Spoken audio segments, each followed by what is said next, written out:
Hello everyone, ಎಲ್ಲರಿಗೂ ನಮಸ್ಕಾರ. 10ನೇ ತರಗತಿ ವಿಜ್ಞಾನದ ಇಂದಿನ 4 ಅಂಕದ ಪ್ರಶ್ನೆ.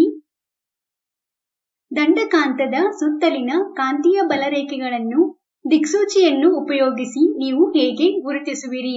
ವಿವರಿಸಿ. ಮತ್ತು ಕಾಂತೀಯ ಬಲರೇಖೆಗಳ ಲಕ್ಷಣಗಳನ್ನು ಬರೆಯಿರಿ. ಈ ಪ್ರಶ್ನೆಯ ಉತ್ತರ: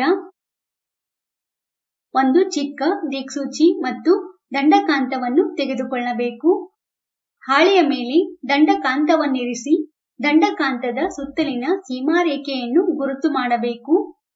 ದಂಡಕಾಂತದ ಉತ್ತರ ಧ್ರುವದ ಬಳಿ ದಿಕ್ಸೂಚಿಯನ್ನಿರಿಸಿ ದಿಕ್ಸೂಚಿಯ 2 ತುದಿಗಳ ಸ್ಥಾನವನ್ನು ಗುರುತು ಮಾಡಬೇಕು.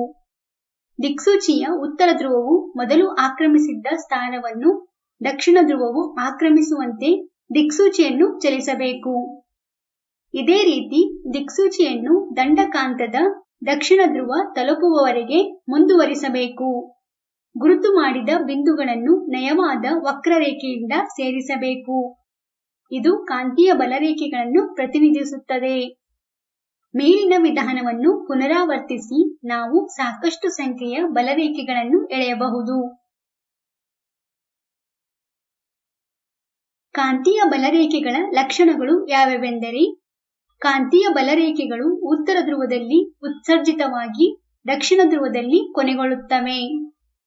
ಕಾಂತ ಧ್ರುವಗಳಲ್ಲಿ ಬಲರೇಖೆಗಳು ದಟ್ಟವಾಗಿರುತ್ತವೆ ಮತ್ತು ಯಾವುದೇ 2 ಕಾಂತೀಯ ಬಲರೇಖೆಗಳು ಒಂದನ್ನೊಂದು ಛೇದಿಸುವುದಿಲ್ಲ.